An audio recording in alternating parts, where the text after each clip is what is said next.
ధరలు పెంచుడు కాదు, బుర్ర పెంచుకో, సంపద పెంచి ఆలోచన చెయ్యి, అంతేగాని అడ్డమైన మాటలు కాదు. With great power comes great responsibility. ఒక పెద్ద హోదా వచ్చినప్పుడు ఆ హోదాకు తగ్గే విధంగా ప్రవర్తించే సంస్కారం ఉండాలి, వ్యక్తిత్వం ఉండాలి. ప్రతిపక్ష నాయకుడిని, తెలంగాణ తొలి ముఖ్యమంత్రిని, తెలంగాణ తెచ్చిన నాయకుడిని పట్టుకొని ఆయన సావు నిరంతరం కోరుకుంటావు. నువ్వు ముఖ్యమంత్రివా? ఇంతకంటే హీనమైన మనిషి ఉంటాడు ఇంకోడు? ఎన్నిసార్లు అన్నావు ఇప్పటికీ? ఆ పెద్ద మనిషిని పట్టుకొని, 71 ఏళ్ళ పెద్ద మనిషిని పట్టుకొని నోటికి వచ్చినట్టు నీకు సిగ్గు సంస్కారం ఏమైనా ఉందా? ఇలా ఉద్యోగుల మీద పడ్డావు. ఏ ఉద్యోగులైతే అదే కేసీఆర్ ఎంబడ నడిచినరో ఆ ఉద్యోగులను, ఆ ఉపాధ్యాయులను చిన్నగా చేసి చూపెట్టే దిక్కుమాలిన ప్రయత్నం ఏదైతే చేస్తున్నావో, అందుకే నేను అడుగుతా ఉన్నా, నీ కోసం, నీ పార్టీ కోసం, నీ అవసరాల కోసం ఉద్యోగులను మోసం చేయకు. నాకైతే ఏమనిపిస్తుందంటే చివరిగా ఈ ముఖ్యమంత్రి గారి ప్రవర్తన చూస్తుంటే ఆ పాట పెట్టిండు ఎలక్షన్లప్పుడు, ఆనాటి రోజులు తెస్తాడు రేవంత్ అన్న అని. నిజంగానే తెస్తాడు ఆనాటి రోజులు.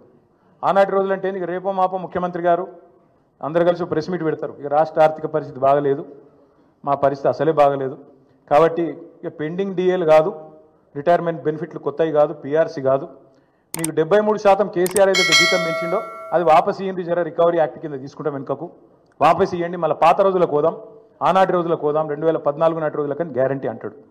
2000 పెన్షన్ ఏదైతే ముసలిలో కేసీఆర్ ఇచ్చిండో ఇక లాభం లేదు, ఆనాటి రోజులకు పోదాం, 200 పెన్షన్ కోదామని చెప్పి అవి కూడా వాపస్ తీసుకుంటాడు. అట్లాగే ఇదివరకున్న పరిస్థితి ఏదైతే ఉన్నదో, వృద్ధులు, వితంతువులు, ఒంటరి మహిళలు పెన్షన్లు వాపస్ ఇవ్వండి, బీడీ కార్మికులు అనే పరిస్థితి వస్తుంది. ఆఖరికి ఏమంటాడు, ఇక ప్రభుత్వం నడపాలంటే నాతో అయితలేదు, ఇక చందాలు వేసుకుని నడపాలి, తలా ఇంత చందా ఇయ్యండి, ఇస్తే మేము నడుపుతా ప్రభుత్వం, ఇక లేకపోతే అది కూడా నాతో అయితలేదు అని చెప్పి ఎత్తేస్తాడు. ముఖ్యమంత్రి గారి మాటల వెనకాల ఆక్రోశము, బాధ వేరే ఉన్నది. ఏంది వేరేది? మొన్ననే మనం చూసినాం, 400 ఎకరాలు కంచగచ్చిబౌలి భూముల్ని కుదోబెట్టి 10,000 కోట్ల రూపాయలను అప్పుగా తీసుకొని రావడం జరిగింది. యావత్ ప్రపంచం ముందు తెలంగాణ పరువు తీసినటువంటి ఉదంతాన్ని కూడా చూసినాం. అక్కడ ఉన్నటువంటి నెమళ్లను, చెట్లను అన్నిటినీ నాశనం చేస్తే ప్రపంచవ్యాప్తంగా ఉన్న పర్యావరణవేత్తలందరూ కూడా బాధపడ్డ విషయం చూసినాం. మరి ఎందుకంత పట్టుదల?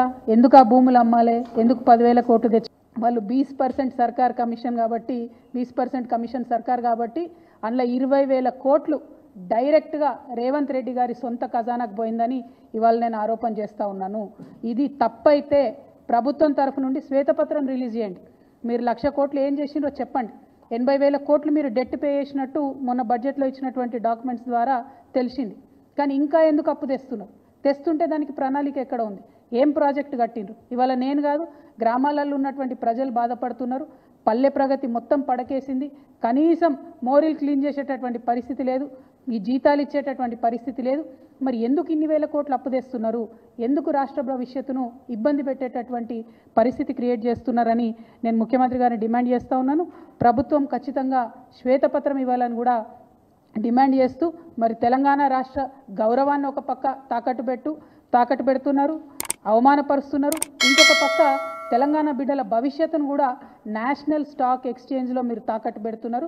దీన్ని మేము తీవ్రంగా ఖండిస్తున్నాం. ఒకవేళ మీరు ప్రైవేట్ లిమిటెడ్ కంపెనీ నుండి పబ్లిక్ లిమిటెడ్ కంపెనీని చేయడంలో నిపుణుల యొక్క సూచనలు లేకపోతే ఈ నిర్ణయాన్ని వెనక్కి తీసుకోవాలని కూడా ఈ సందర్భంగా నేను ప్రభుత్వాన్ని డిమాండ్. మీ అయ్య దగ్గర ఎంత పైస ఉండే సొంత ఏరోప్లేన్ కొనేట అంత పైసా ఎడికెళ్ళి వచ్చింది? ఇది ఈరోజు ప్రభుత్వ అధికారికంగా పనులకి స్పీడ్గా అవ్వాలి, రోజు 4-5 కార్యక్రమాలకు చేరుకోవాలి అని అంటే అది రోడ్డు మార్గంలో వెళ్తే కుదరదు. కాబట్టి 4 కార్యక్రమాలకు వెళ్ళాలి అని అంటే మంత్రులు అందులో వెళ్తున్నారు. హెలికాప్టర్లో తిరిగేది కనిపిస్తుంది కానీ 14 గంటలు శ్రమించి పనిచేస్తున్న మా మంత్రి మండలి గురించి మాట్లాడవే? మీ అయ్య వండుకొని నువ్వు విదేశాలకు తిరిగి, మీ చెల్లి జలసాలకు తిరిగినప్పుడు అయినటువంటి సమయం కన్నా ఖర్చు కన్నా ఎక్కువ అవుతుందా ఈరోజు రాష్ట్రం? వేదవ మాటలు మాట్లాడితే 4 గుంజి వాతలు పెడతారని చెప్పండి. ఓకే, ఇదే అంశం మీద కవిత గారు కూడా దీని మీద రియాక్ట్ అయ్యారు. ఏంటంటే ఇప్పుడు తెలంగాణ దివాలా తీసే పరిస్థితి ఒక సీఎం పొజిషన్ లో ఉన్నటువంటి వ్యక్తి మాట్లాడుతున్నారు అని అంటే లోపల చెదలు పట్టిన పురుగులాగా చెదలాగా తినేసి బయటకి మీద మిటారం లోన లోటారం అని మీదంతా సినిమాలు చూపించిండ్రు. దళిత బంధు 10 లక్షలు అని, కాళేశ్వరం 1,00,000 కోట్లు పెట్టి సినిమాలు చూపించిండ్రు. ప్రపంచంలోనే ఎవరు కట్టనంత స్పీడ్లో మేము రికార్డు సృష్టించిన 3 ఏళ్లలో కట్టినామన్నారు. కానీ ముండమోసుకొని పోయి కుంగిపోయింది అది. కాళేశ్వరం సంకనాకిపోయింది. తెలంగాణ మీద 1,00,000 కోట్ల భారం పడ్డది. మళ్ళీ మీరు బుర్జు ఖలీఫాలు ఇల్లు కట్టుకొని నువ్వు అన్ని 100 అంతస్తుల మీద నువ్వు ఉంటివి. తెలంగాణ ప్రజలు కనీసం భూమి మీద ఇల్లు కట్టుకోవడానికి పైసలు కూడా లేకుండా ఇందిరమ్మ ఇల్లు, డబుల్ బెడ్రూమ్ ఇల్లు ఇవ్వకపోతివి. మరి మీరు చేసిన దివాళా కోరతనానికి ఈరోజు దాన్ని కాపాడాల్సి వస్తున్నది కదా. 8 లక్షల కోట్లు ఎవరు అప్పకు పెట్టిండ్రని మీరు? 4 కోట్ల మంది ప్రజల నెత్తి మీద 8 లక్షల కోట్లు అప్పు పెట్టినావు అంటే ప్రతి ఒక్క పుట్టిన బేబీ, కడుపులున్న బేబీ ప్రతి ఒక్కరి నెత్తి మీద 2 లక్షలు అప్పు పెట్టినావు. యోనై జాగిరని నువ్వు మా నెత్తి మీద పెడతావు, నీకేం అధికారం ఉన్నది మా మీద అప్పు పెట్టడానికి? అంటే ఈరోజు జరుగుతున్న ప్రతి పరిణామంకి బాధ్యులు మనమే కదా, తెలంగాణ ప్రజలే అనుభవించాలి కదా. ఇది ఈరోజు వడ్డీకి తెచ్చిన పైసలైనా తెలంగాణ ప్రజల మీద ఏదో ఒక రూపంలో భారం పడుతుంది. ఏదైనా ప్రజలకే కదా, ఏది కాంగ్రెస్ ప్రభుత్వం కట్టదు, టీఆర్ఎస్ ప్రభుత్వం కట్టదు కదా, ఎవరైనా ప్రజలే మొయ్యాలి కదా. అందులో నేనెందుకు భాగస్వామిరాల్ని? నువ్వు చేసిన అప్పుకు నేనెందుకు బాధ్యురాలనైనా ఈరోజు? నువ్వు చేసి దివాళా దీపిచ్చి తెలంగాణని ఈరోజు మళ్ళీ దివాళా కోరు తెలంగాణ అంటున్నాడు అని అంటావా? ప్రజలకు బాధ్యతగా ఏ ముఖ్యమంత్రి కూడా అంత బహిరంగంగా అంత ధైర్యంగా చెప్పడు. మా ముఖ్యమంత్రి చెప్పిండు. ఎందుకంటే కుటుంబాన్ని నడిపించే పెద్దగా కుటుంబంలో జరుగుతున్న ప్రతి విషయం కుటుంబ సభ్యులకు తెలవాలి అని రేవంత్ రెడ్డి గారు తెలంగాణ కుటుంబ ప్రజలకి వాస్తవాలని ప్రజల ముందు ఉంచాడు. వాళ్ళ నిజాలను బయట పెడుతున్నాడు కాబట్టి దివాళా అంటున్నాడు అనే మాట బయటికి తీస్తున్నారు. కానీ మీరు చేసిన దరిద్రం గొట్టు పనికి 6,500 కోట్లు నెలకు అప్పు కడుతున్నాం. వచ్చేదే 18,500 కోట్ల రూపాయల ఆదాయం తెలంగాణ. అందులో నుంచి 6,500 కోట్లు మీ చేసిన దరిద్రం పనికి మీ బొందకు పెడుతున్నాం 6,500 కోట్ల రూపాయలు. మరి మిగిలిన 12 కోట్లతోనే రాష్ట్రాన్ని పరిపాలన చేయాలంటే ఎంత కష్టం అవుతుంది? ఇచ్చిన హామీలు నెరవేర్చాలి, పథకాలు అమలు చేయాలి, రాష్ట్రానికి ఉద్యోగస్తులకు జీతాలు ఇవ్వాలి, ప్రతి ఒక్కటి వ్యవస్థ నడిపించాలంటే ఎంత కష్టం అవుతుంది?